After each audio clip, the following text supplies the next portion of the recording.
Allahu, Allahu, Allahu, Allah, Allahu, Allahu, Allahu, Allah. أعوذ بالله من الشيطان الرجيم. بسم الله الرحمن الرحيم. لا أقسم بيوم القيامة ولا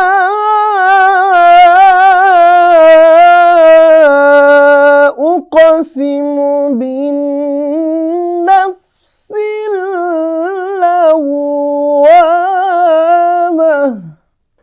بسم الله الرحمن الرحيم. لا أقسم بيوم القيامة ولا أقسم بالنفس اللوامة. أيحسب الإنسان أن لن نجمع عظامه بلى قادرين على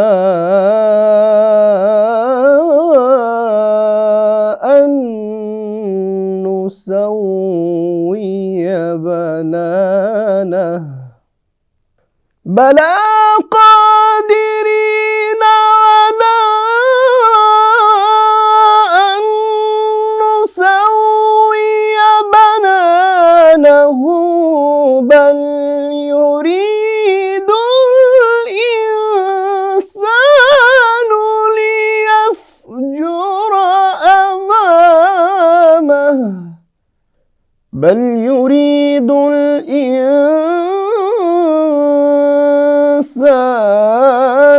ليفجر أمامه. صدق الله العظيم.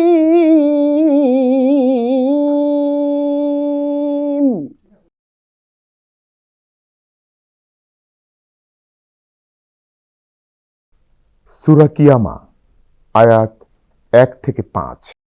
আমি শপথ করিতেছি কিয়ামত দিবসের, আরো শপথ করিতেছি তিরস্কারকারীর আত্মার। মানুষ কি মনে করে যে আমি তাহার অস্থিসমূহ একত্র করিতে পারিব না?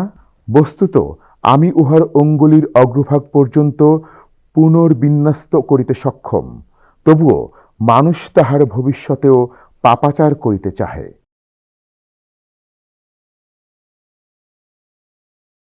সূরা কিয়ামা কোরআনুল কারীমের সূচি অনুযায়ী ৭৫ নম্বর সূরা, মক্কায় অবতীর্ণ হয়েছে, ৪০টি আয়াত।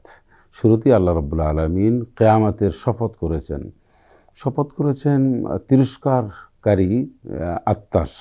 তো আল্লাহ রাব্বুল আলামিন তিনি হচ্ছেন সর্বময় ক্ষমতার মালিক। তিনি কেন শপথ করবেন? শপথ তো সাধারণত আমরা দেখি দুনিয়ার মানুষ যারা দুর্বল তারা করেন, আর কোনো বিষয়কে বোঝানোর জন্য, অথেন্টিক এবং বিশ্বস্ততার জন্য শপথ করেন। কিন্তু আল্লাহ রাব্বুল আলামিন কোরআনুল কারীমের মধ্যে কিয়ামতের শপথ করেছেন, দিনে শপথ করেছেন, রাতের শপথ করেছেন, কোরআনুল কারীমের শপথ করেছেন, চন্দ্র সূর্য নানান বিষয়ের উপরে শপথ কেন করেছেন?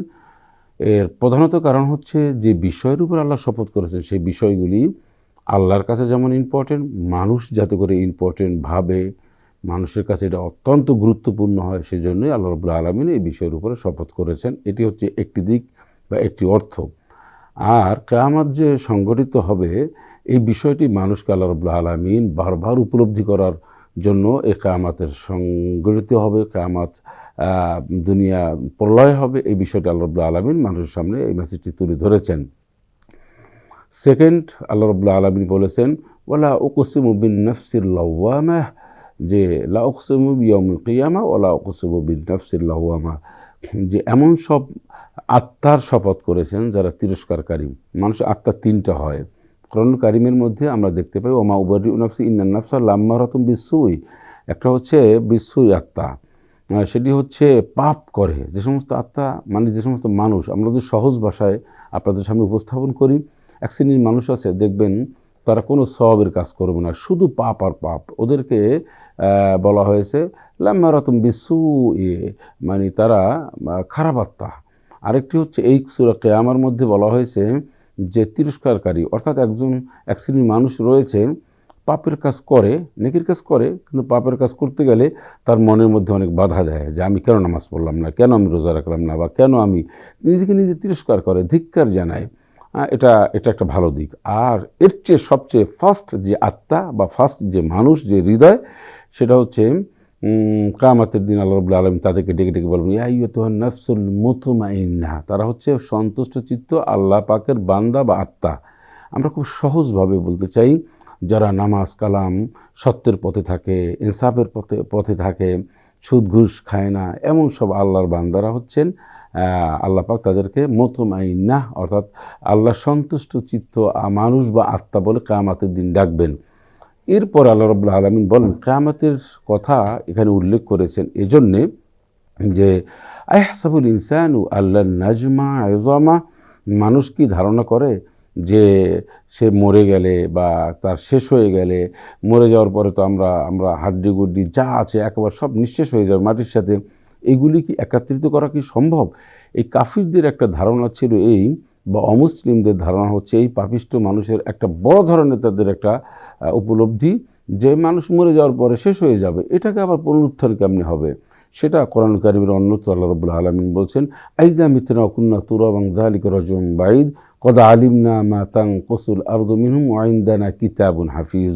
তোমরা কি মনে করছো যে প্রথমবার সৃষ্টি যিনি করেছেন তিনি আবার দ্বিতীয়বার মৃত্যুর পরে সৃষ্টি করা তার জন্য কি কোনো ধরনের কোনো কঠিন না।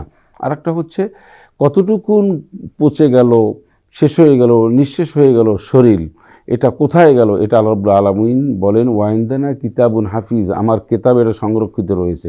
আল্লাহ রাব্বুল আলামিন যার যেখানে অবস্থান থাকুক না এই টুকরা টুকরা একেবারে শেষ হয়ে যাবে, কিন্তু কিয়ামতের দিন আল্লাহ ডাক দেবেন, ডাকের সাথে সাথে আস্ত মানুষ দাঁড়িয়ে যাবে আল্লাহর সামনে। এরপরে আল্লাহ রাব্বুল আলামিন যে আয়াতটি বলেছেন সেটা হচ্ছে আইহাসাবুল ইনসানু আল্লান নাজমা ইযামা বালা কাদিরিনা আলা আন নুসাউইয়া বানানা। মানুষ শেষ হওয়া তো দূরের কথা, আমরা যে ফিঙ্গারপ্রিন্ট, এই কোরআনুল কারীমের মধ্যে ফিঙ্গারপ্রিন্টের কথা বলা হয়েছে, আমরা ফিঙ্গারপ্রিন্টের যে আবিষ্কার এটা কত বছর হয়েছে, 1450 বছর আগে ফিঙ্গারপ্রিন্টের কথা আল্লাহ রাব্বুল আলামিন বলেছেন। কিয়ামতের দিন একজন মানুষের স্বাক্ষর, দুনিয়া একজন মানুষের স্বাক্ষর মিলতে পারে, একজনের চেহারা একজনের সাথে কিছুটা হলেও মিলবে, স্বাক্ষর জালিয়াতি করতে পারে, কিন্তু এই যে ফিঙ্গারপ্রিন্টটা আমরা যে দিই, বিশ্বের একজন মানুষের আর একজন মানুষের কখনোই ফিঙ্গারপ্রিন্ট কখনোই মিলবে না। সেজন্য ইমিগ্রেশন থেকে শুরু করে দলিল লেখক থেকে শুরু করে সব জায়গায় আমরা এই ফিঙ্গারপ্রিন্টটা ব্যবহার করি, নির্বাচনের ক্ষেত্রে ব্যবহার করি। এই যে ফিঙ্গারপ্রিন্টের যে কারিশমা, এটা আল্লাহ রাব্বুল আলামিন বলছেন যে কিয়ামতের দিন একজনের ফিঙ্গারপ্রিন্টের সাথে আরেকজনের ফিঙ্গারপ্রিন্ট মিলবে না। এটা কিন্তু কোরআন কারীমের তথ্য, সূরা কিয়ামার তথ্য। তাহলে আল্লাহ পাক যে অত্যন্ত সুনিপুণভাবে তৈরি করেছেন, বানিয়েছেন, আর আল্লাহ সতর্ক করেছেন যে তোমরা সেই কিয়ামতকে ভয় করো, কিয়ামতের কথা স্মরণ করো, একটি জবাবদিহিমূলক জীবন গঠন করো, কোরআন এবং সুন্নাহ ভিত্তিক জীবন গঠন করো। কিয়ামতের দিন তোমাদের সকলকে আমার সামনে দাঁড়িয়ে তোমাদের জীবনের সব হিসাব একেবারে পরিপূর্ণভাবে পুঙ্খানুপুঙ্খভাবে বুঝিয়ে দিতে হবে, আমি বুঝে নেব। এখানে কোনো ধরনের কোনো তোমরা গ্যাপ দিতে পারবে না বা তোমরা অপারগতা অপ্রকাশ করতে পারবে না। আল্লাহ রাব্বুল আলামিন এই সূরার শুরুতে এই কথাগুলি বলেছেন, এবং আল্লাহ রাব্বুল আলামিন আমাদেরকে একটি সুন্দর জীবন গঠন, জবাবদিহিমূলক জীবন গঠনের আল্লাহ তৌফিক এনায়েত করুন, আমিন। আসসালামু আলাইকুম ওয়া রাহমাতুল্লাহি ওয়া বারাকাতুহু।